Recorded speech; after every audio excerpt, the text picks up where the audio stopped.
from? Well, as you can see, I am merely sitting here and reviewing what we have deduced thus far. You were gone for ages, and now you're suddenly sitting here musing to yourself? Where have you been anyway?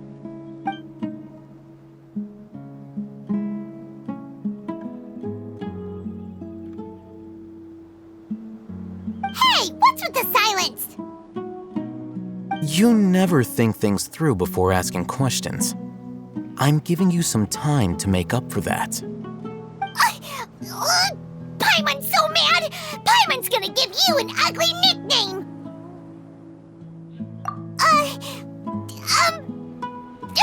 Never mind! Paimon's got nothing. There's just nothing super obvious to pick with this guy. It makes it so hard. Well, you've heard nothing to suggest I left this whole time, so clearly I stayed in the village to investigate. Anyway, you plan to leave Aru village and keep searching for the truth of this matter, yes? Yep. We're not gonna find out anything more by staying here, so we thought that we might as well take the search elsewhere.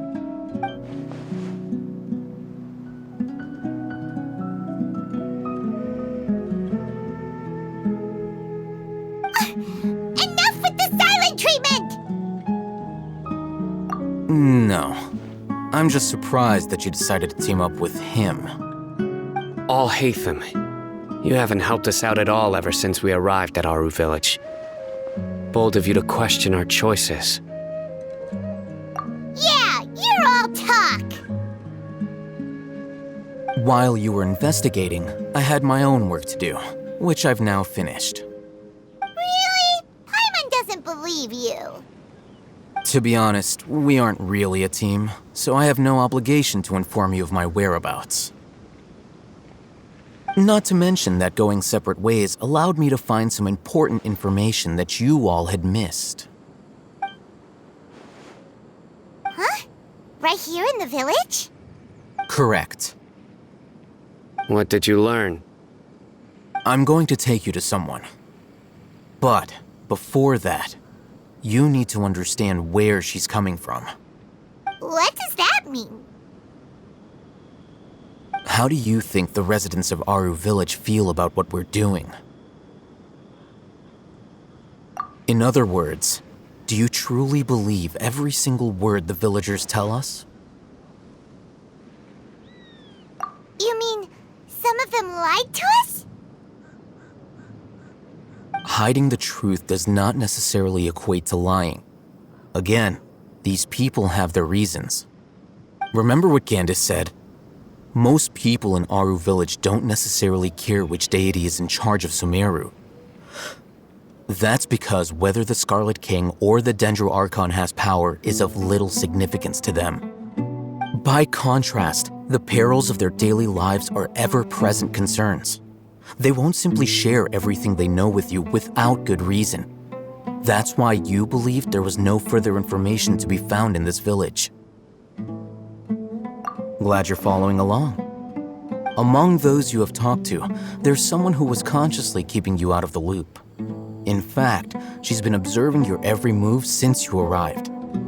The reason being, to someone who only wants to live their life in peace, any external factors introduce unpredictability into the equation. Those eyes, those fierce eyes. You look like a real fighter. Don't change the subject. It's quite obvious that she's intimidated by Sino's authority and strength. Right. You were asking about the mad scholars. She corrected herself mid-sentence because she's aware that there are Scarlet King fanatics in the village. If she sounds too friendly towards the village keepers, she could easily make herself the radicals' next target. I think it's been a few days since I last saw them. I usually go to bed pretty early, so I'm not too familiar with what goes on at night. Remember? She made a point of denying her involvement in anything that occurs at night. But honestly, I feel quite sympathetic towards them. Even though they act a little strange, They've helped me in the past. If it weren't for them, my house would have collapsed long ago. After speaking to the village chief, it became clear that the village keepers had protected Aru village at night. In other words, the young miss was very much awake during that time. Then why would she lie? By getting involved with an outsider, she risks drawing unwanted attention to herself. As for why she might be so wary about all this, maybe you should ask her. I'll pass on this one.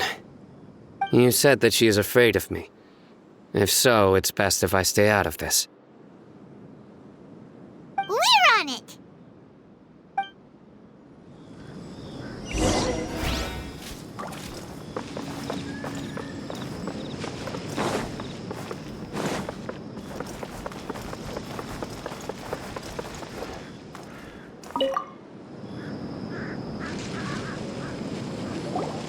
Miss Shawnee, as we discussed earlier, I've brought someone with me.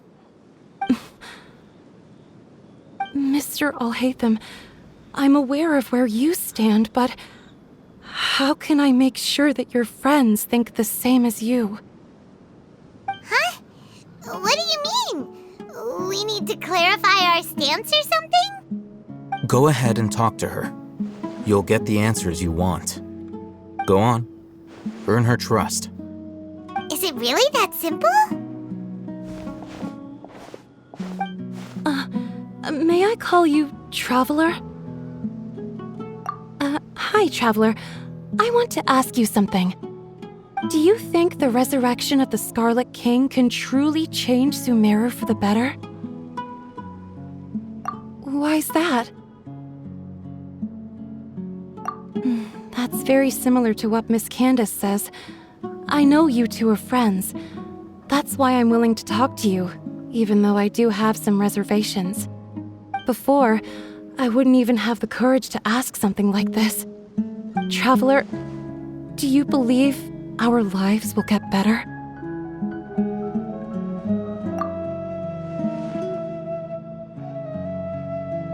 Yeah! We came here from another nation, so it isn't wrong of you to be weary. And we aren't really residents of any one nation. But even so, we've met lots of people from different places, and we've always fought for what we believed in. We have friends in Sumeru, and we want to help them. That's why we decided to stay here for a while.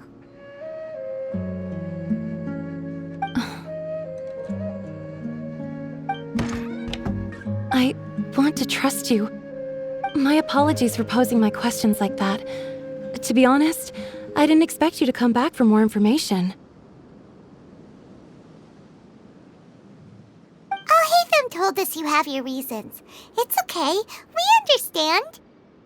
The fact is that only one side of my family is desert folk. I don't really fit in anywhere in Sumeru. Some believe in the Dendro Archon, while others believe in the Scarlet King. I don't belong to either side, and neither side would want me. Speaking of which, the radicals mentioned that they despise traitors. Do they just think that anyone who's different from them is a traitor? Yeah. Some people can be so narrow-minded when it comes to bloodline and beliefs. It makes no difference what I say or how I behave. I'll always be suspected of having ulterior motives. Slowly, I just stopped talking to people. I pretended not to hear or see anything. All I want is to live my life in peace. And then it happened. The village keepers who had helped me disappeared with no explanation, and I didn't dare breathe a word about it to anyone. Until now. You can tell them. I'm sure she'll keep your secret. All right. I'll tell you what I told Alhaitham. I actually have a sharper sense of hearing than most. Sometimes, I hear strange crying sounds in the night. There are ghosts? Perhaps. I'm not sure. It's faint, but it's definitely the sound of crying. It comes from far away in the distance, and always carries very raw emotion. It used to be louder and more frequent, but ever since you arrived in the village, it doesn't seem to happen as often, and when it does, it's much quieter.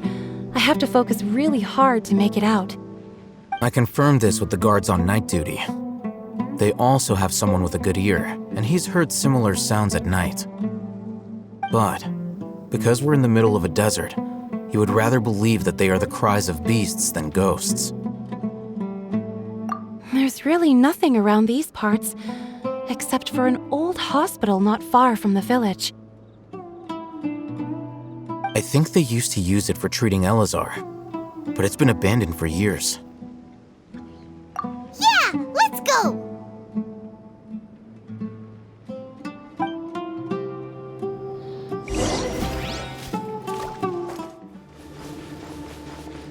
Oh, is this the place? Ah, monsters, watch out!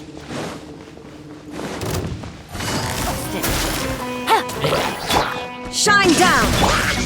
Into the wind!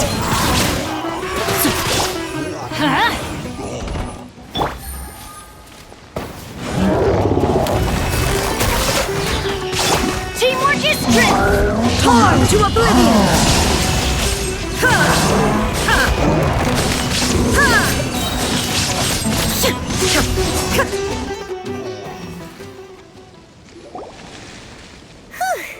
They were easier to deal with than Paimon had expected. Super strong bandits? Or monsters taller than buildings dropping out of the sky? Or, something like that.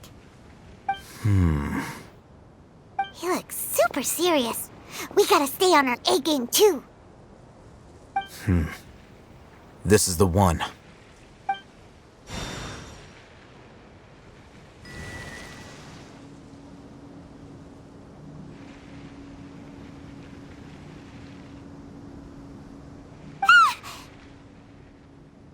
Let's go in and take a look.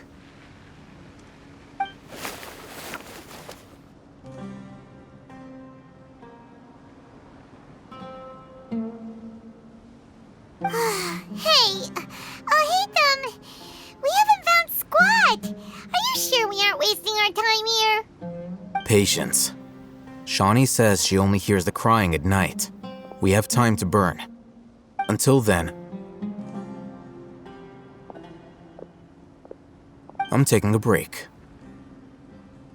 And just like that, he sits down. Wait, he even brought a book to read?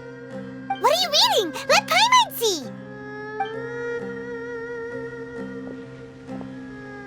Okay, sure. Huh?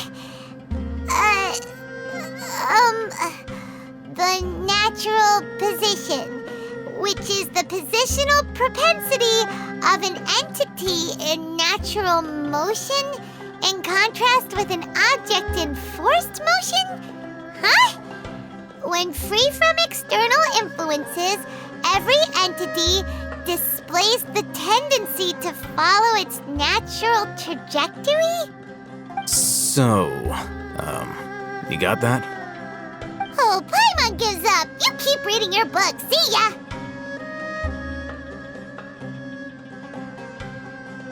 How is he so relaxed? Look at him, reading an impossible book in a creepy place like this. Hey! Paimon's your Teyvat travel guide. Paimon knows plenty of useful stuff already. And anyway, is that Paimon's fault that the books people read in Sumeru are so complicated?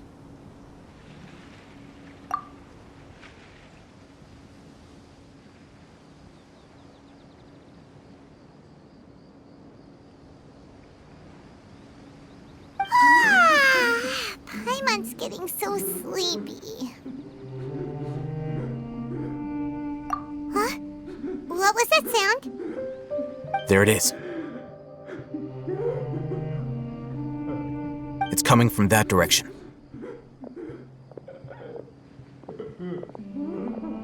Is the sound coming from here? Huh. Paimon's not seeing anything.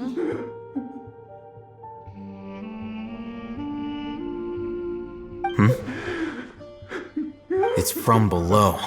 But there's no way we can get down there. Something is off about the interior here.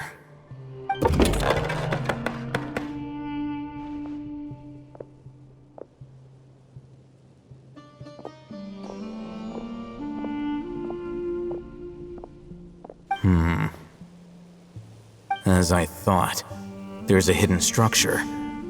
Wow. It's like they tucked another hospital into this one.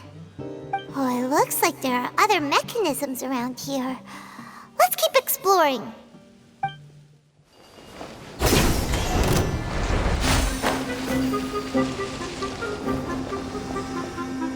Scatter!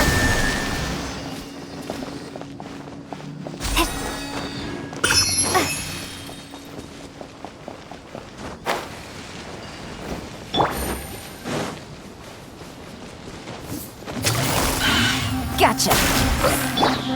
One with nature. No. Things are about to get dicey. Quietly now.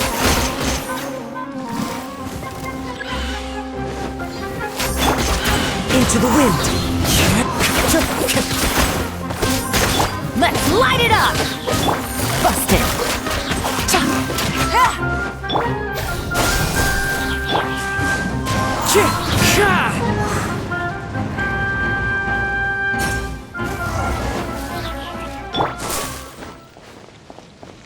Propagate!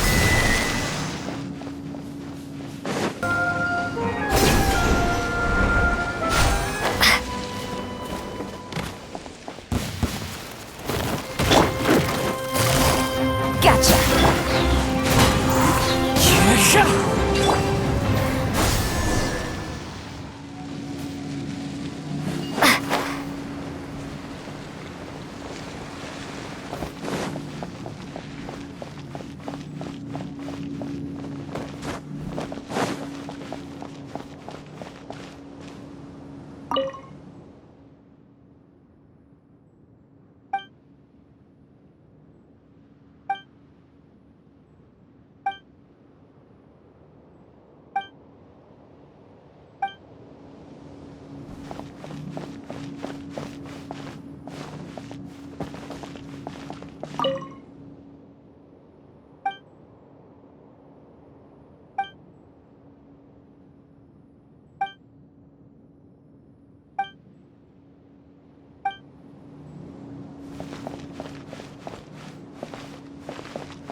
Look!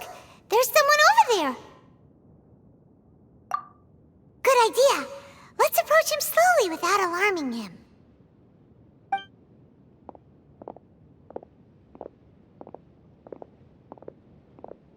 Wait.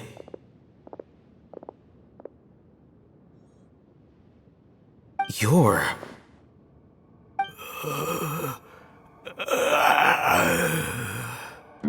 He can't speak, and his eyes are unfocused. But he looks too young to be anyone's grandfather. Also, why is he the only one here? Didn't expect to see him here. You know him? He's Razak, a senior of mine at the academia. He's a scholar too? Is he the kind that holes up in a forest and mumbles stuff about training? No. And that's the problem. Razak was never involved in any of those things. He never trained in the forest, let alone reach Satyavada life. Leaving that question aside for the moment, Him being here alone means that we might be too late. Looks like they've already taken everyone away. For whatever reason, they left Razak here. Perhaps they simply didn't have time to come back for him. There are drag marks on the ground. They're clearer by the doorway. Someone was forcefully drawing a cart that was loaded with something heavy. Loaded with people? That is one possibility. It looks like they were in a hurry, as if they were afraid of being caught. In their haste, they failed to notice Razak hiding in a corner.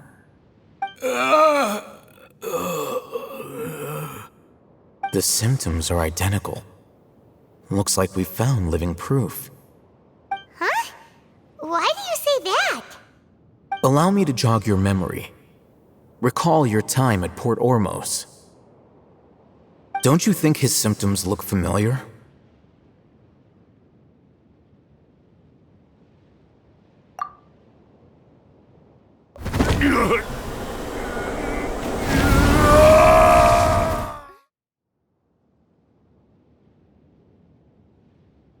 Oh, now that you mention it, they're acting the same way. Correct. The Academia is behind all of this. It isn't difficult to deduce their rationale. First, the Academia spread a false rumor of the Scarlet King's resurrection, emphasizing the role of the village keepers, the mad scholars who were exiled to Aru village. These rumors were all the persuasion that the radicals needed, and those based in Aru village leapt into action. Unbeknownst to them, of course, through rounding up the scholars, they were actually helping the Academia. As well as being able to exploit the radicals for their own ends, this scheme has one further advantage to the Academia. All the risks and responsibilities are offloaded onto the Scarlet King's followers. Life for the desert dwellers has been brutal ever since the Scarlet King's death all those years ago. Beneath the surface, feelings of desperation are widespread. Many would give everything they have for the prospect of something better. Anyone looking to exploit that for their own ends simply needs to make a few empty promises. Even if complications arise, people will see that those involved are all followers of the Scarlet King and look for no further explanation than differences of belief. A deep-seated mistrust of the desert and everyone in it by the rest of Sumeru will make sure of that. The notion of an Academia plot wouldn't even cross their minds. It may seem like a simple strategy, but it is able to work wonders under Sumeru's current circumstances. Oh, that makes a lot of sense. It's in line with the village chief's theory, too. But there's still one very important question. Wasn't it the Academia that brought the scholars to Aru village in the first place? Why does it want them back now? Throughout this process, one thing has changed: the scholars' identity. First, they were scholars. Then, they became lunatics. After that, they were exiles. And finally, they become missing persons. An exile is still patently a living, breathing human being. But when someone becomes a missing person, that is brought into question. If you can't find someone, you have no way of knowing what exactly happened to them. That makes missing people an ideal resource. Resource? For what exactly? One possibility is that the information in their brains could be extracted into knowledge capsules. Extracted? You mean canned knowledge comes from people's brains? With the technology of the Sumeru Academia, it's entirely possible. Perhaps the process caused them great suffering, which is why they cry out in the dead of night when no one is watching them. So, the human brain... Nope, nah, Paimon doesn't want to think about this. I'm the Academia scribe, after all. I'm familiar with their projects. Anyway, judging by Razak's state, the contents of a divine knowledge capsule were extracted from his mind, but something went wrong in the process. Or perhaps his curiosity got the better of him, and he used such a capsule for himself. Paimon's a little confused confused. Can they just use anyone's brain?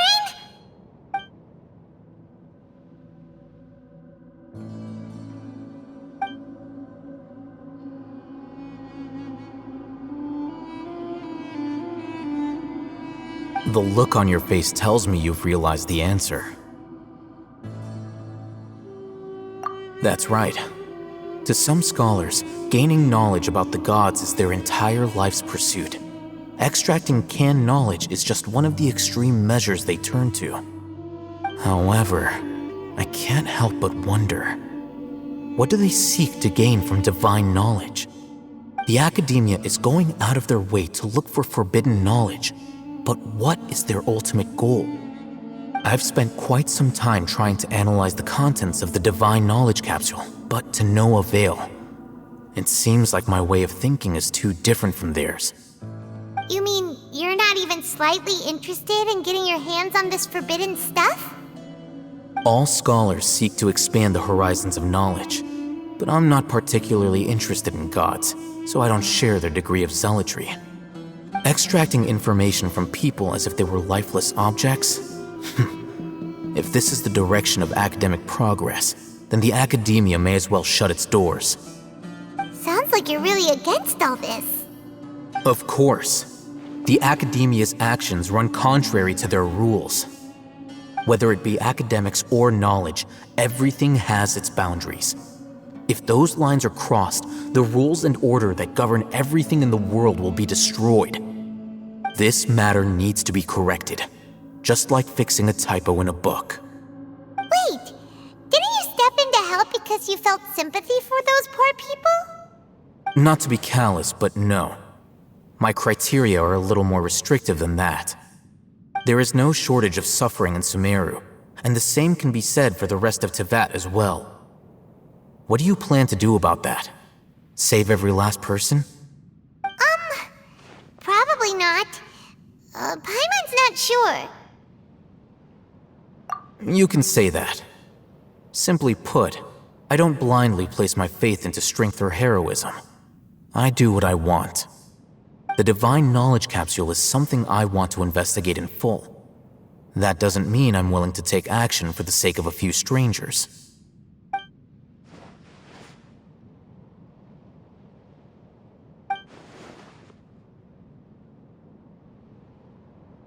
Paimon's been wanting to say this for a while. There are a lot of bad guys in the academia, but you're not one of them. You're their weirdo. You're probably right. Though I must say, I quite enjoy this feeling of being the odd one out. Uniqueness is also an asset, is it not? Wow, that's a great way to think about it. Paimon's really impressed. If only Miss Shani had a similar mindset, her life would definitely be a lot easier. I'm just a more likable person than her in general. There's nothing more to it than that.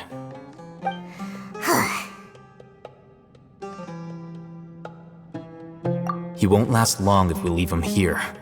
Let's take him with us. We'll work out our next step after we return to Aru Village.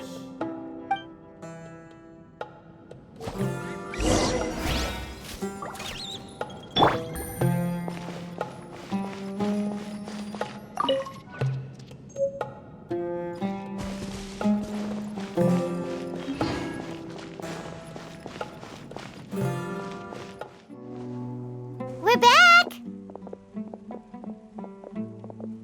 You must be tired. You should rest and take some water. What's the situation? Who's this? Unfortunately, somebody who's too young to take on the role of Isak's grandfather. Nevertheless, he's one of the people we're trying to find.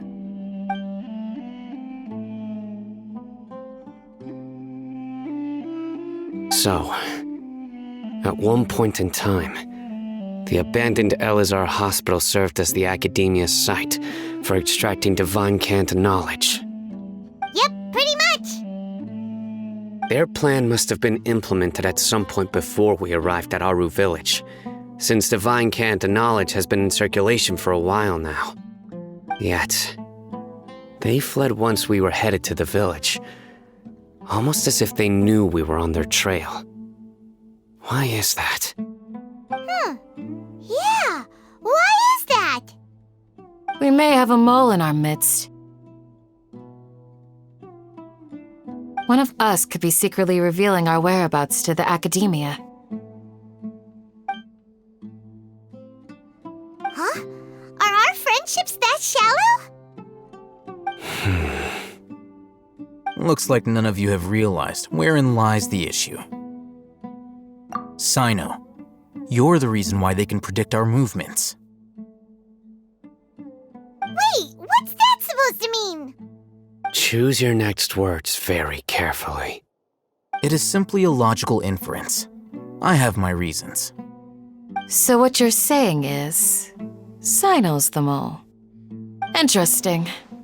And here I thought you were the most suspicious one, Alhaitham, since you were always acting alone. I know. You have a point, but I realized something as we were returning from the hospital. Sino isn't like any of us. What are you trying to say? Do you still remember who you are, General Mahamatra? As a Matra, you are no doubt privy to certain kinds of information.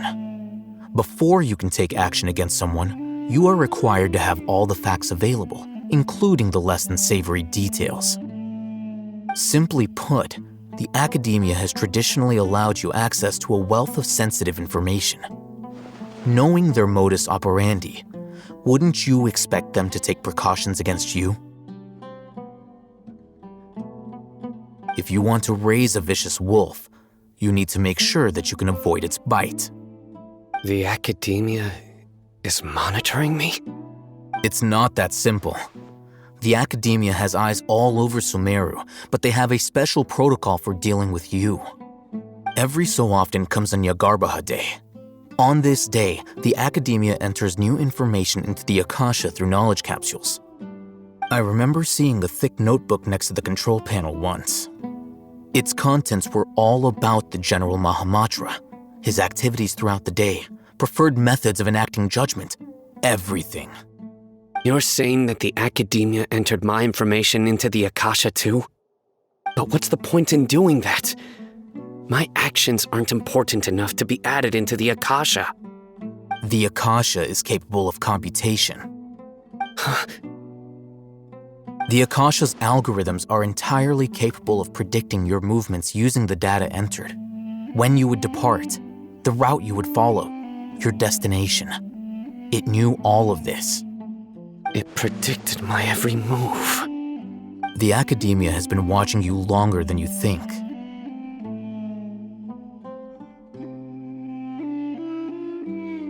So that's how it is. Sino adheres to his principles so strongly that he's actually a thorn in their side. Tenacity of will and steadfast faith are worthless to the academia. They need scholars who are easily pliable and mindlessly go after anything they can profit from. Sino, don't take it to heart. This just proves how much of a trustworthy ally you are. They escaped because of me. Don't blame yourself. It's not like any of us would have known. I have an idea. If they predicted my movements, then I might be able to guess where they went. Whoa, you bounced back fast. There is always an opportunity for safety after danger passes. Oh, so that's how it is! Paimon gets it now! If the academia is trying to avoid Sino, then the safest place would be... Yep, that's right! They'll want to proceed in the direction opposite of where I'm going.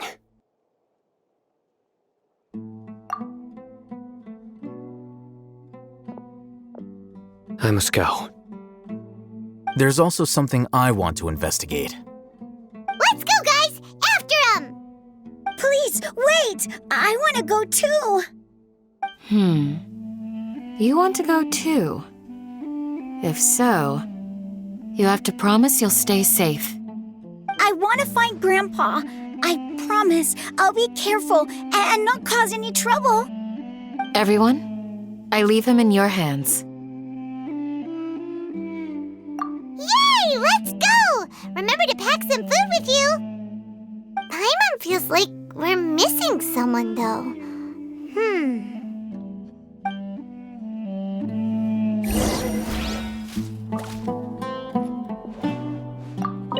I'll be awaiting your good news.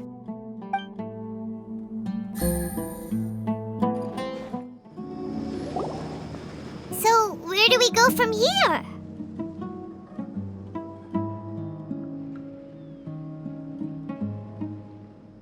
Yes. After leaving the village, we should head straight toward the desert.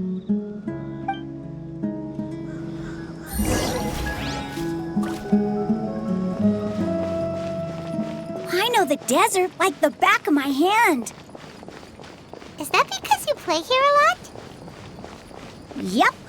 One time, Grandpa almost got lost in the desert, but I was the one who brought him back.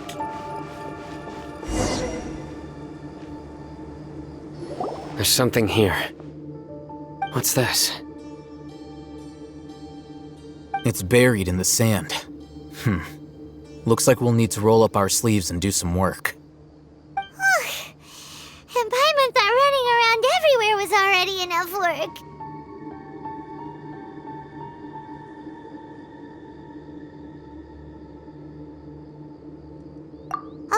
Okay. So, we have to dig it out? Whatever's down there, looks like it's buried really deep.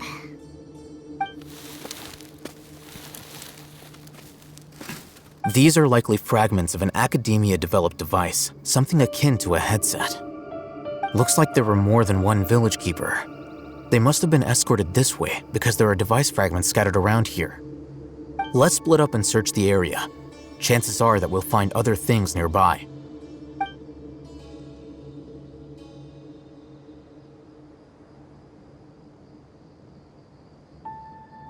Is this what we're searching for? It looks kind of scary. This is definitely a device used to extract divine knowledge. How did it end up buried in the sand? That can't have been part of the plan. They must have been attacked along the way. Wait, what? Grandpa, I hope you're okay. Don't worry, your grandpa's gonna be fine. Razak didn't display any signs of starvation or dehydration, which means that they left fairly recently. We should be able to catch up. One more thing. Given that the device had been entirely covered by sand, I believe the attack must have happened prior to the sandstorm. Let's keep going. They can't have gone far.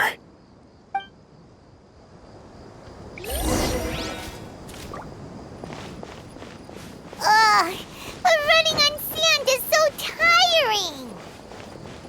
But you're flying, aren't you, Paimon? Is flying over sand tiring too? Ugh, of course it is.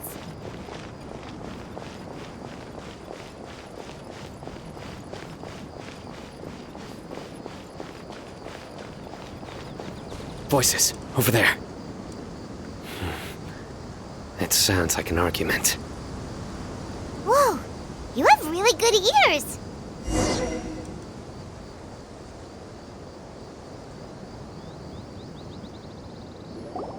Don't get any closer. They'll notice us. Dia's talking with the Eremites? Very interesting. Let's listen in. If you had informed me sooner, there'd be plenty of room for us to... You're one of us. We would never lie. Scholars. You don't know as much as I do. Need me to... I knew it. That's our Dia. Dia? Why would you? Dia! Hey, what are you doing? Huh? Didn't you say you'd help me find Grandpa? Why are you on their side? Well, look who's here. Ain't that something? This complicates things. You've betrayed Aru village? So, This is the great General Mahamatra.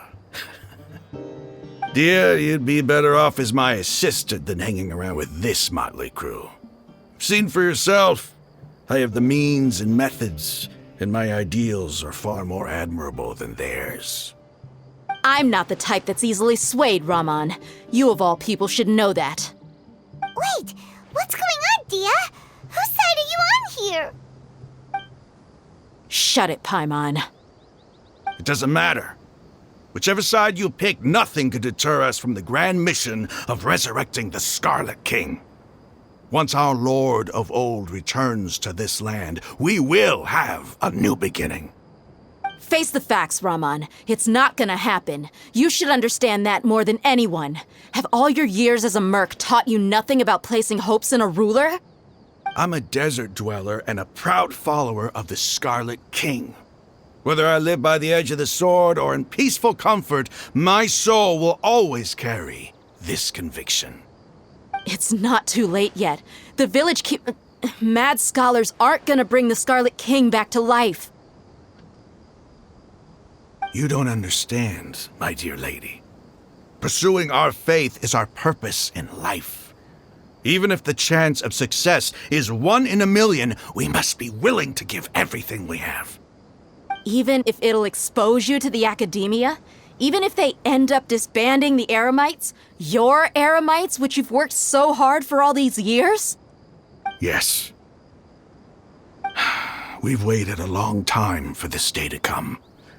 The sun and the moon no longer shine here. All you see now is cracks in this desiccated land. But fate has finally dealt me a hand to play against the academia. With these scholars in our custody, we'll stomp the academia's forces and fight our way beyond the wall of Samiel. Ridiculous. Think about it. The academia controls the entirety of Sumeru. Your powers are negligible in comparison. If you still don't believe me, then try asking these 2 men. They're also against the academia, but neither of them are as arrogant as you are. They look more like pawns of the academia to me. Why would I listen to anything the people of Greater Lord Rukkhadevata have to say? Filthy traitors. Your god abandoned all honor and betrayed the Scarlet King. We desert dwellers will never trust the likes of you. It's impossible to communicate with someone so hostile. Perhaps we should. Do you really believe that by kidnapping the scholars, you'll be able to negotiate with the academia? These people have no value as bargaining chips, but I could be persuaded to take their place as your next hostage. These scholars were exiled from the academia.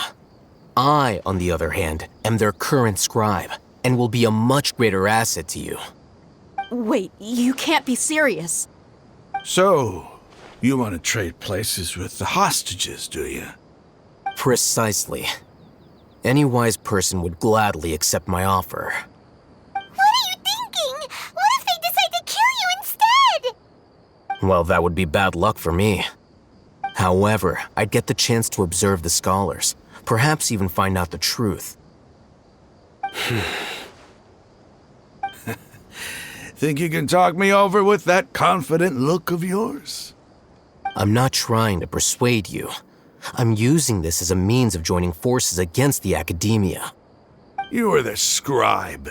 What do you have against the academia?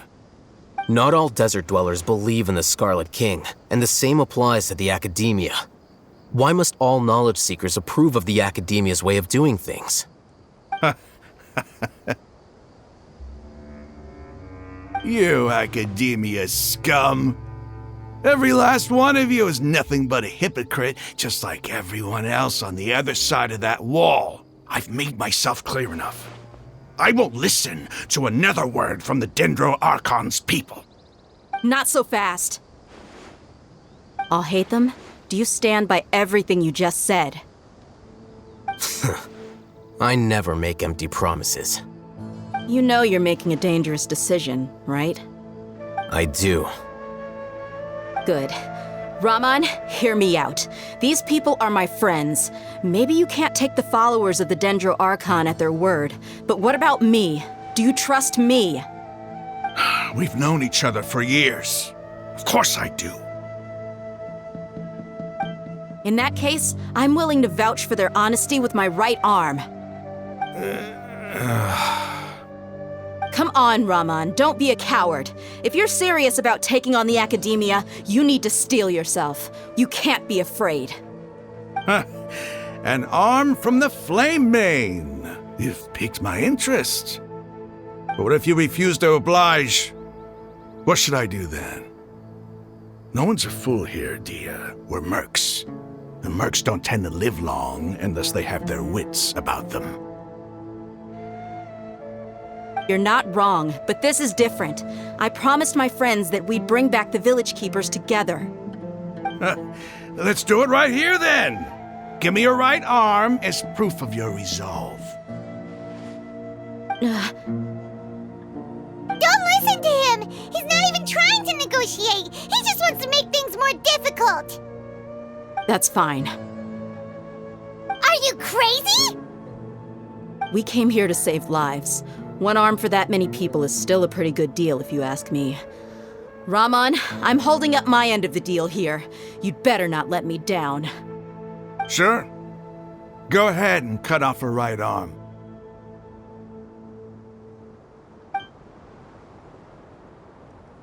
No! Dia! What are you gonna do? Think of something! You don't have to go this far. That's not for you to decide. Do it! Dia! Run!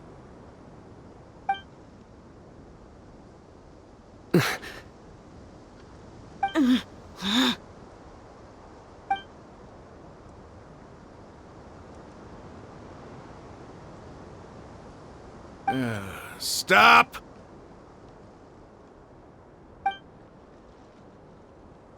What's wrong? Can't do it? Flame Mane, you and I are both desert folk. Cutting off your arm is no different than cutting off my own fingers. Where's the sense in cutting my own kin to pieces? You've shown me that you're serious.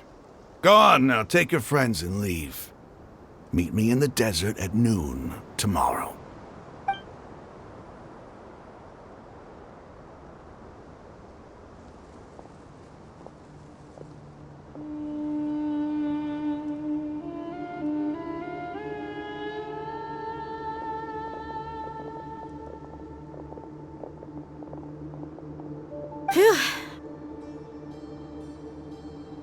I was really counting on him not going through with it. Dia! That was crazy! Have you all lost your minds? What if he'd actually cut your arm off? Then I just have to hold my claymore with my left arm.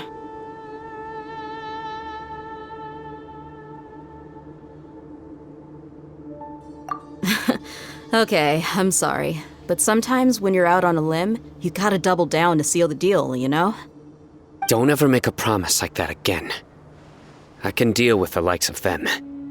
If it came down to it, you would not lose to them either. I don't doubt it, Sino. But this is about more than me and them. There's a lot more where they came from. Even if we got rid of one bunch of radicals, there are others out there. Wiping them out would do more harm than good. As you wish. I'm sorry, Dia. I should have stayed put and listened. I should have trusted you. It's okay. I promised you I'd help find your grandpa, so I'll do whatever it takes. Whatever it takes? You just might be scholar material. Huh? Are you serious? The Eremites once said that I was a lunatic. Perhaps a little madness is essential to be successful in research. Why does it feel like he's using his praise for me as an excuse to brag about himself? Okay, let's get moving. We should head back to the village and rest up. Today was just a trial run. Noon tomorrow is gonna be the hard part.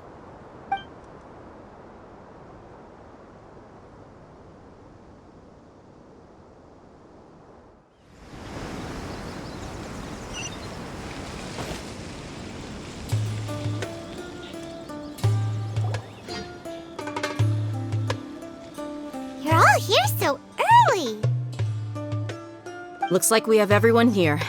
Isak, are you sure you want to come with us? I'll watch from a safe distance. Dia, I want to be there to bring Grandpa home. Okay, let's go then. Dia, wait. What's the matter? I heard that you were quite reckless yesterday. No more of that today, understood? Or I'll be very upset with you. Fine.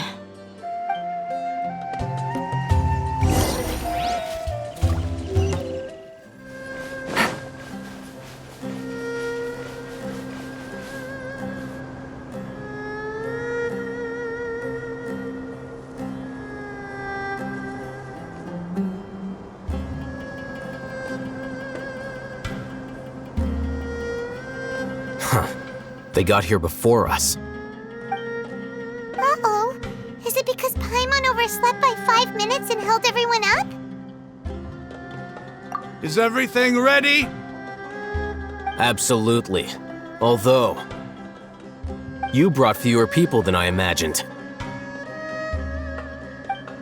Bring him over.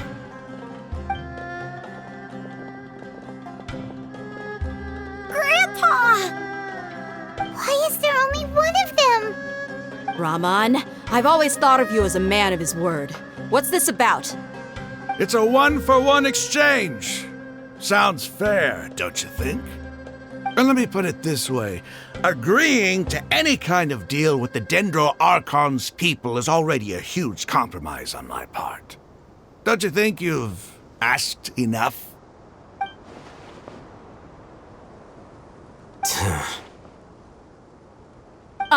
You stay right there!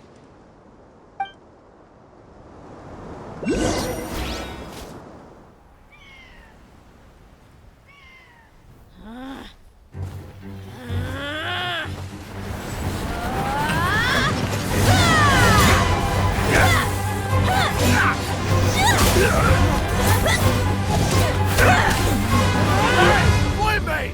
What do you think you're doing?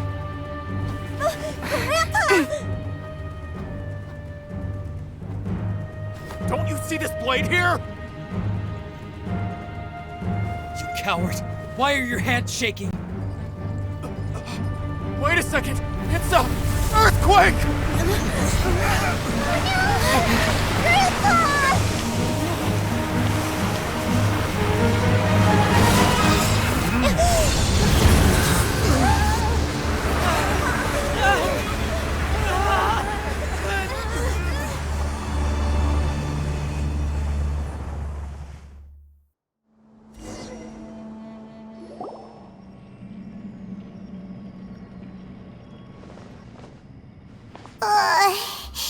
Paimon's dizzy.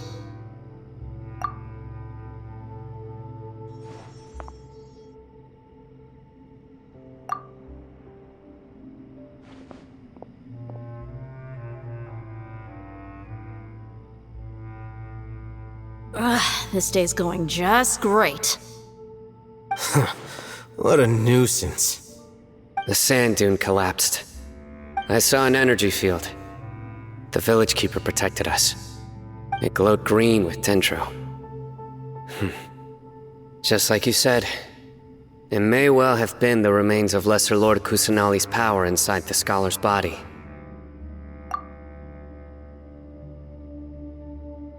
The Dendro Archon. The present one. Grandpa? Grandpa? Oh no, he's getting confused again. Hey, look around you. Did there used to be a temple here?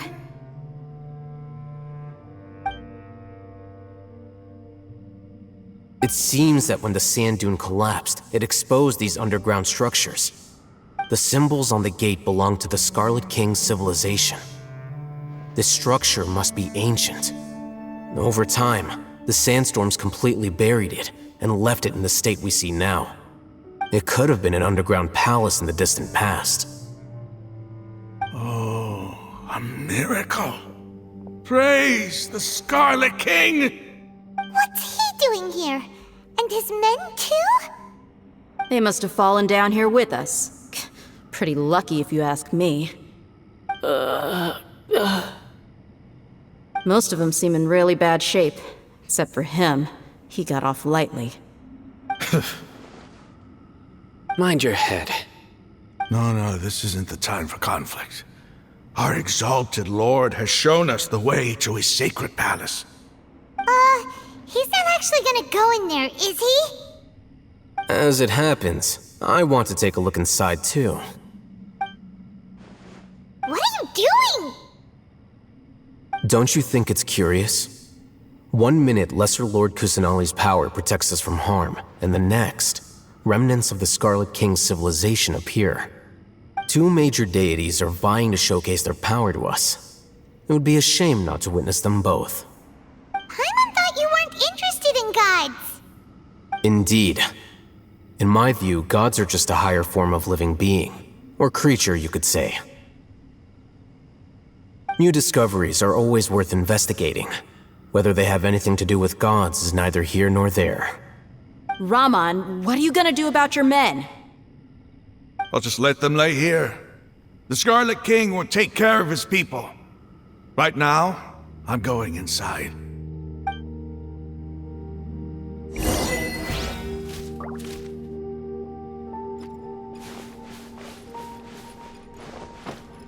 Grandpa? Grandpa?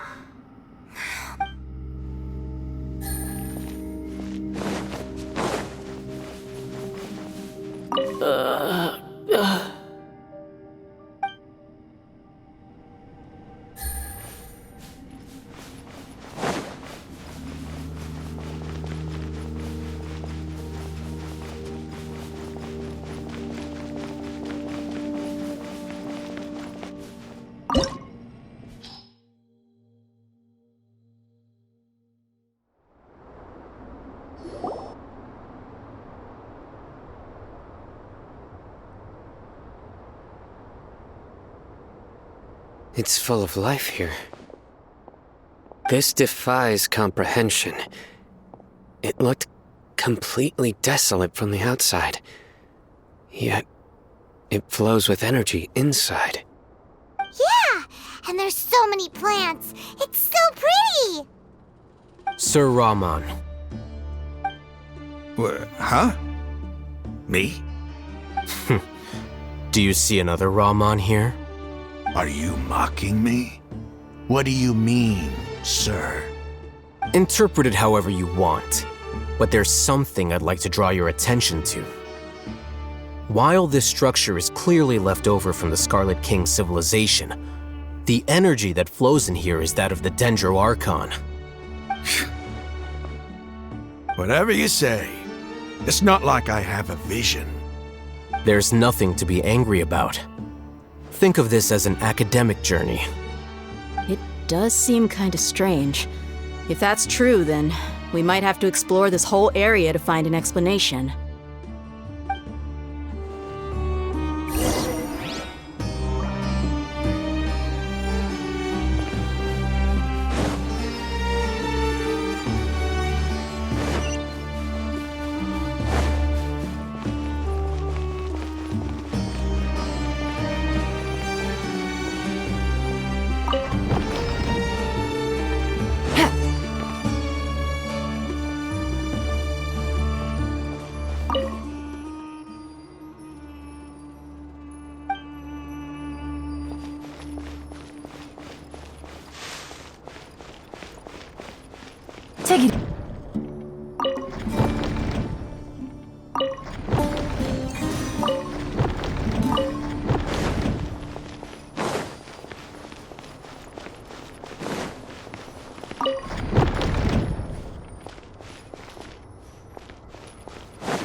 wind knows me.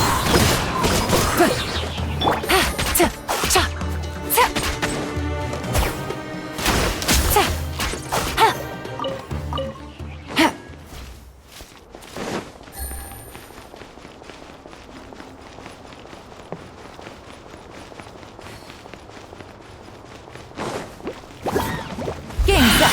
Time's over. Quietly now.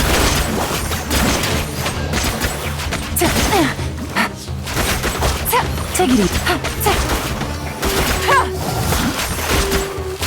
Gotcha. Take it easy.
Quietly now. One with nature.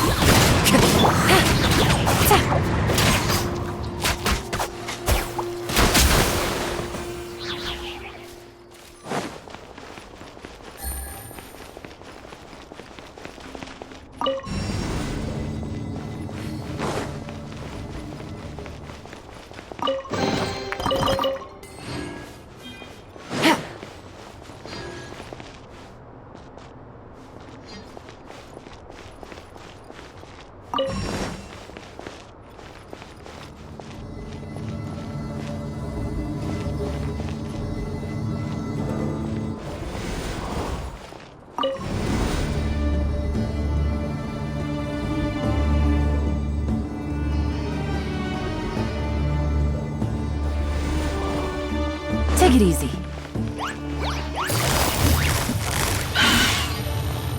Busted.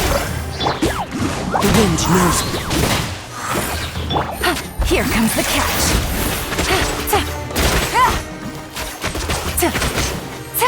Gotcha.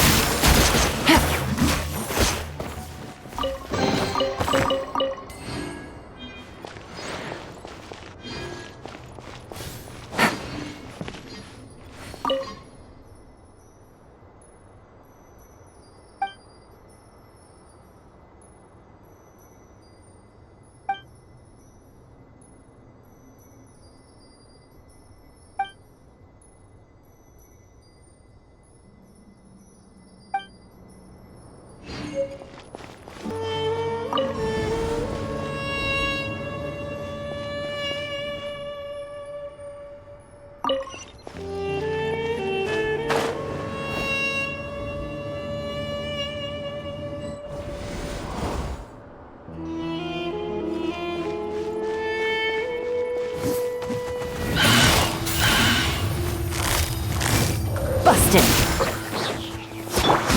Into the wind. Clouds high.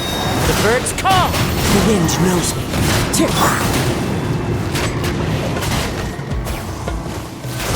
Take it easy.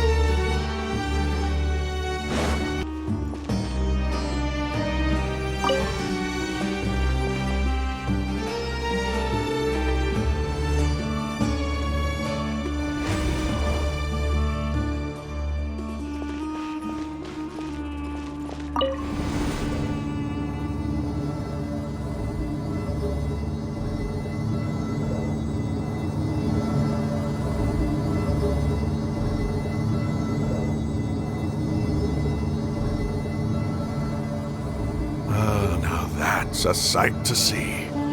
The Scarlet King's splendor surrounds us. There's so much vegetation here. It's different than what I expected. Sure are a lot of plants for a desert. That's what I call divine providence of the Scarlet King.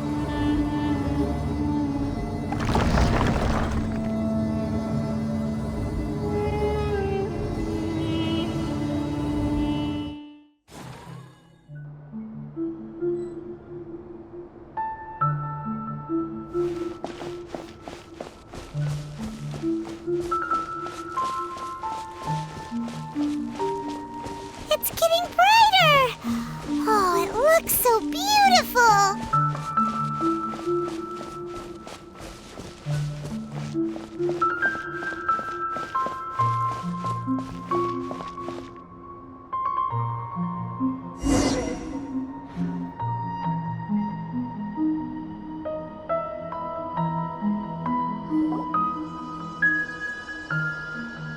Wait.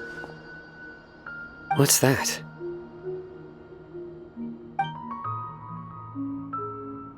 A load of flowers, and it looks like there's something among them.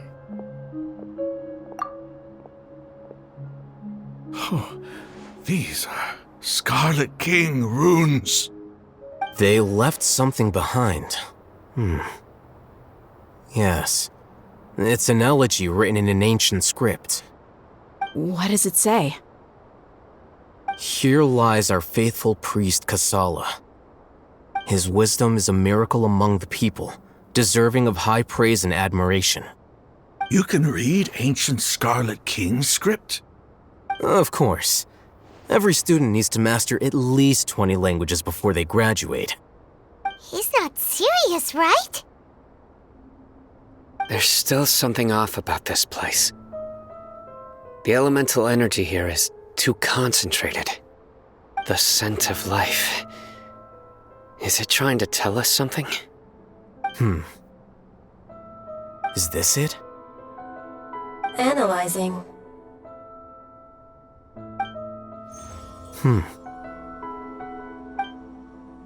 There seems to be a hidden message among these skeletal remains. Excellent. There's a device from the Scarlet King's civilization in this gravesite. I'll transmit the information over and project it for everyone to see. Isn't sharing knowledge against the Academia's rules? Yes. However, under the circumstances, I'd prefer you to see this for yourself. You'll understand after watching it.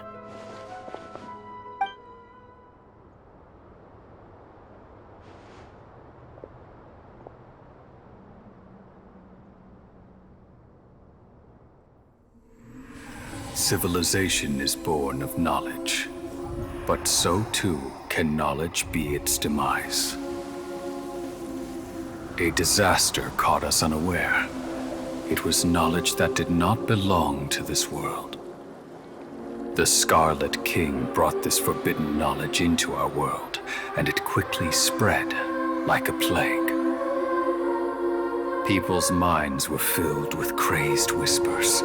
Dark gray scales spread across their bodies. Even the land was stripped of its vigor. Only a desperate, deathly silence remained. Were it not for greater Lord Rukkhadevata from the forests, the damage would have been irreversible. She summoned the priests to build temples and infused into them the divine power of life. The disaster was miraculously tempered, and the embers of our civilization were preserved in Aru village. Alas, the miracle could not last. As long as forbidden knowledge continued to exist, it would forever blight this world. In the end, the proud king of the desert, my eternal lord, chose to sacrifice himself. I have spent my whole life since guarding one of these many temples. But now, my duty is coming to an end. As I close my eyes for the final time, the sight of that noble deity will appear in my vision once more. In helping the Scarlet King to eradicate forbidden knowledge, she exhausted her strength, and her form became that of a small child. How strange. Now that I think of her, I no longer have any fear of death, for I sense that the spirit of life will abide with me during my eternal sleep. Children of the desert, cling no longer to past grievances, but hold tight to the memory of this act of benevolence. What was that? The priest's memories. No, impossible. Greater Lord Rukkhadevata. So the former Dendro Archon and the Scarlet King were never enemies at all. But this doesn't make any sense. The Dendro Archon's followers, they're clearly... Was that the former Dendro Archon? She became so tiny in the end.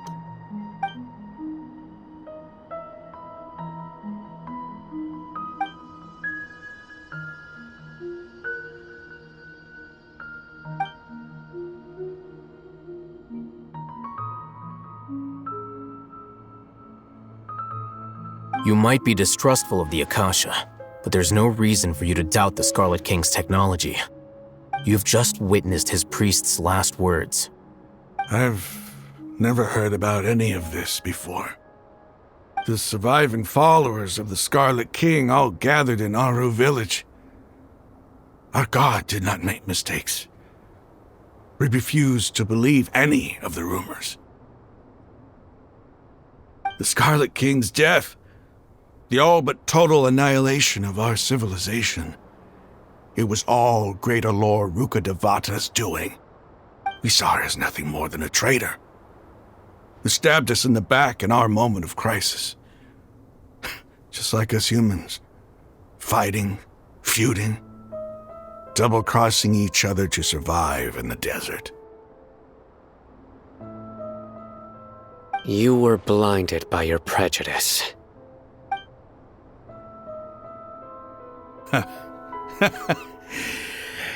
If I hadn't seen this for myself, if I hadn't witnessed his last words with my own eyes, ears, and heart, how could I ever begin to accept this? The truth is so far from what I've always known. Am I really supposed to believe that after all these years, all this time seeking revenge, suddenly now my enemy is my savior? Raman, that's enough. Give it a rest. You're starting to make a fool of yourself. Dia, tell me, my Aramites and I, what are we even fighting for?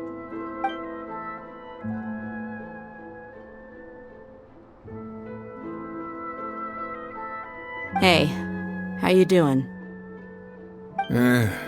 I'll live. Thanks. I should probably go. Can't just stay here forever. What's your next move gonna be? Oh, I know what you're going to ask. I feel deeply ashamed of everything I've done. You'll get everything you're asking for. But please, give me some time.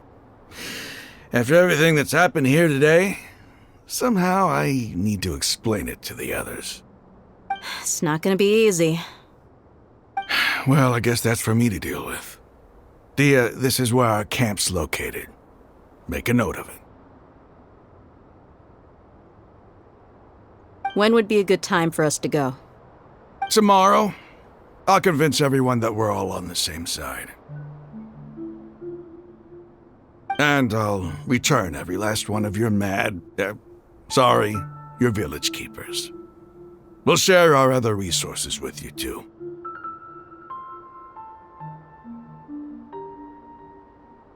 You seem to finally understand that our true enemy is the sages. Yes. The gods never gave up on anyone. It's the people responsible for all this that need to face the consequences of their actions. That must have been rough, but he seems to have figured things out now. Ramon's no fool. Being the leader of your own faction in the desert is no easy feat. It's too bad he was held back by his belief in the Scarlet King. But now that that's changed, I guess we have a few more people on our side. The outcome, at least, is favorable. We should get going too. Let's head back, have a proper meal, and a nice, long sleep. We'll need all our energy tomorrow.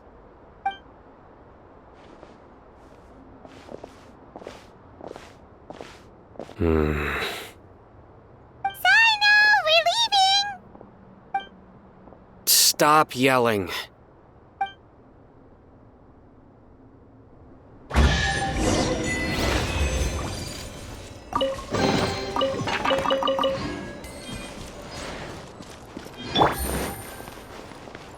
Take it easy.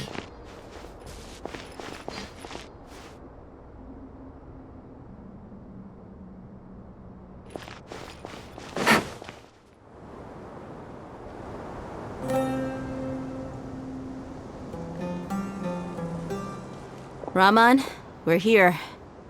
Everything's been arranged. Someone will bring the village keepers back to Aru village shortly. I guess all I can say now is, thanks for agreeing to help. Don't mention it. I think we can both agree you went to hell and back for it. But we share a common cause now. From here on out, we're allies. Where are the perpetrators? I'll bring you to them. Follow me.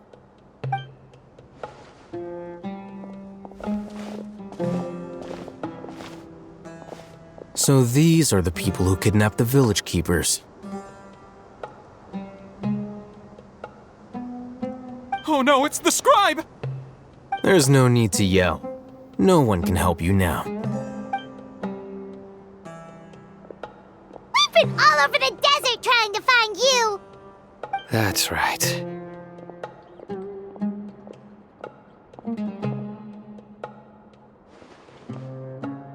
General Mahamatra? No, no! Make it quick, please! Swift and painless! Whoa. The moment they set eyes on Sino, they turned pale like they've seen a ghost! You should have known that I would be coming for you. Wait, we were just following orders! You know what I'm talking about, right? There's no way we could have done all this by ourselves! No, not Sino! He's gonna tear us limb from limb! I could do worse. Please have mercy! Start talking. Otherwise, I'll have to resort to other methods. So, your superiors have kept you quite busy recently. Why? What are they trying to accomplish? They wanted to extract canned knowledge. Don't play dumb. You know what I'm really asking. They extract divine canned knowledge. Then what? I really don't know how to explain it. Well, you better start talking or you'll be sorry! You don't want to make things any more difficult for yourself, do ya? Be my guest.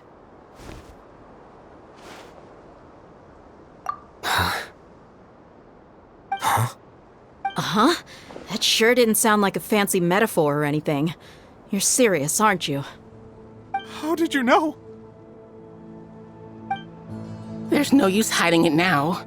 Yes, you're right. The Academia is working on an important and potentially world-changing project. They are creating a new god. A god that will belong to them and to the people of Sumeru. It may seem as if Sumeru's academics are thriving, but ever since the death of Greater Lord Rukkhadevata, scholarly breakthroughs have been few and far between. The withering of Irminsul has been getting worse recently. The sages have tried everything they could think of, but nothing's worked. I'm always hearing them say things like, if only Greater Lord Rukkhadevata was still with us. Continue. And then, someone from the Fatui showed up. They called him the Doctor. He brought a gnosis and said he wanted to borrow the Academia's research facilities. The doctor was previously expelled from the Academia. At first, the sages looked down at him in disdain. But when he said those words, everyone's expression changed. He asked them, "Do you wish to create a god?" This is what the arrogant ignorance at the extreme end of academia looks like. First, the Academia spent a long time constructing a divine vessel, which was based on an exquisite humanoid puppet. After that, they harvested dreams via the Zeb-Zerus Festival Samsara, maximizing the Akasha's output. With the doctor's help, and the Akasha now functioning at maximum efficiency, they were able to use it to extract the power from the Gnosis and convert it into a divine core. Next, they decided that their new god needed to possess divine wisdom. For that to happen, they needed a huge quantity of divine canned knowledge. It adds up. But how do you determine whether the knowledge extracted is of divine origin? Call it an educated guess? The Academia has been trying to figure out the exact source of the Scholar's madness for centuries, but to no avail. Nobody can explain the cause of this phenomenon. Surely you can see what that implies, Scribe Alhaitham. If it's knowledge no mortal can comprehend, then it must be something only gods are able to decipher. In other words, it's the source of the God of Wisdom's omniscience and omnipotence.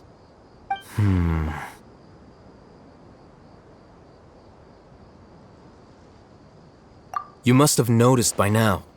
The Academia doesn't care about who their god is. It's the ability to exercise control over knowledge and wisdom that matters. It is as if they are cursed with a desire for omniscience and omnipotence that burns in their blood. Some organisms demonstrate phototaxis, and thus orient their entire lives in respect to sources of light. For the sages, their only source of hope is the existence of a deity who embodies the acme of wisdom. This is but a form of phototaxis. For many scholars, the absence of a god of wisdom means stumbling in the darkness for the duration of their lives. Then what does Lesser Lord Kusanali mean to you? Is she not a true god present in this world? If you already have a new god, why try to create another one? From the beginning, the Academia has never treated her as a god.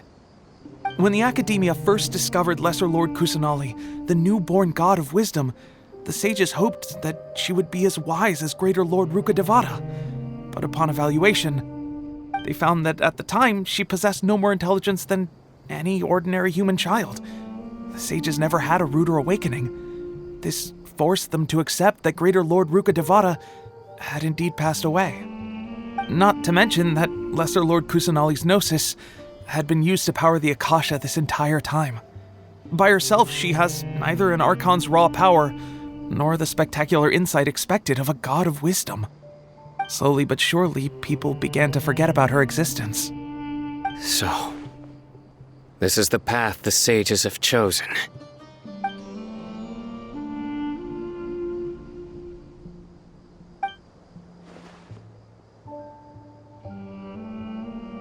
All right, let's try to keep our cool. If everyone's in a bad mood, then let's change up our scenery. Rahman, give me a few men to help us escort the village keepers back to the village. And these two scholars, they're coming too.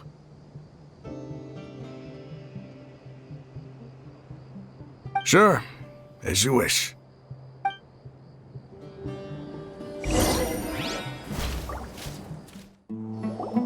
The village keepers you found have all been returned to their homes, and each one has a dedicated caregiver to look after them. The two new scholars are being kept under close supervision, too. Really great work, everyone. The atmosphere is so heavy.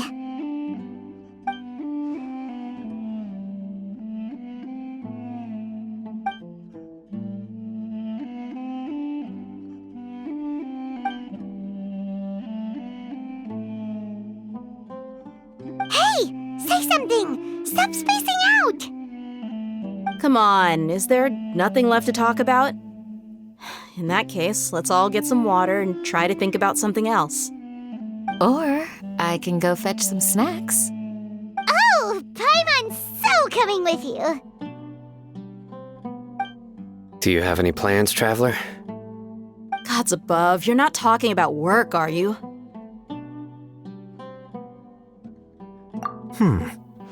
So you were still withholding some information?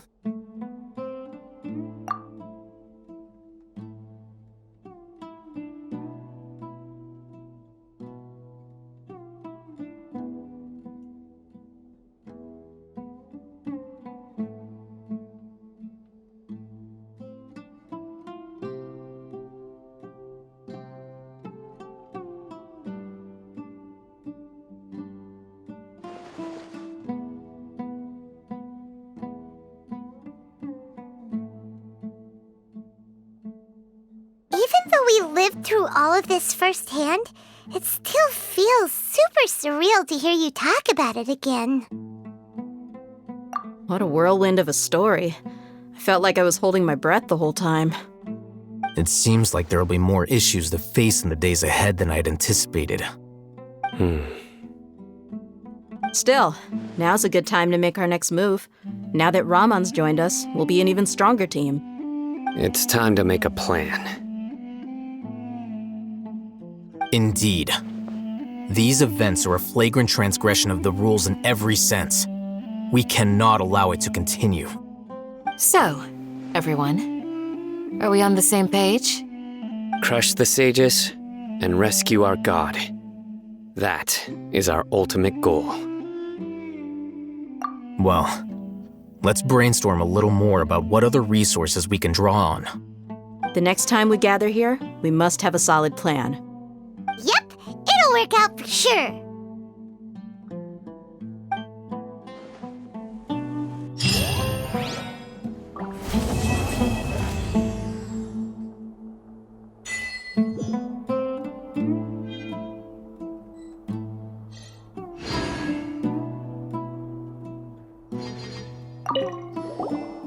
Don't rush. This is a big undertaking, and the planning and preparation for what lies ahead will no doubt take some time. Take it slowly. We need to make sure the plan is as effective as possible. He's starting to read his book again. Hey, are you even listening? Would you like me to lend you something to read? No way. Your books aren't quite to Paimon's tastes. I was joking. I know my books are far too difficult for you, and I have no intention of lending them out. Ugh, you're so annoying!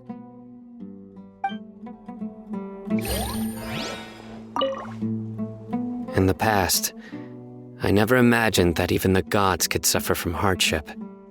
If we can find a way to change all of this, will this nation become a better place?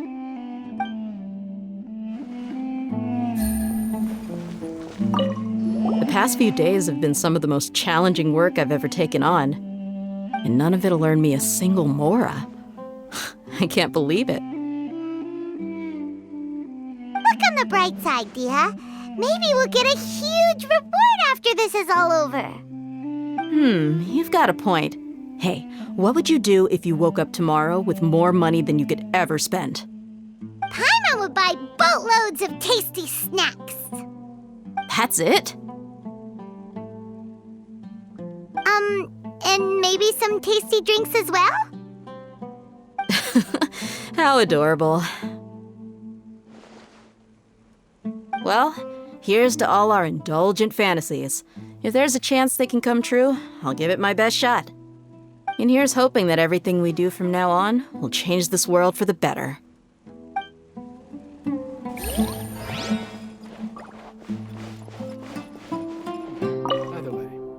You must let me know if there's anything I can do to help. Though I cannot leave Aru Village, I can't help but feel stirred when I see the looks in your eyes. I've never felt as roused as this when fighting alone in the past. I suppose this must be the power of camaraderie.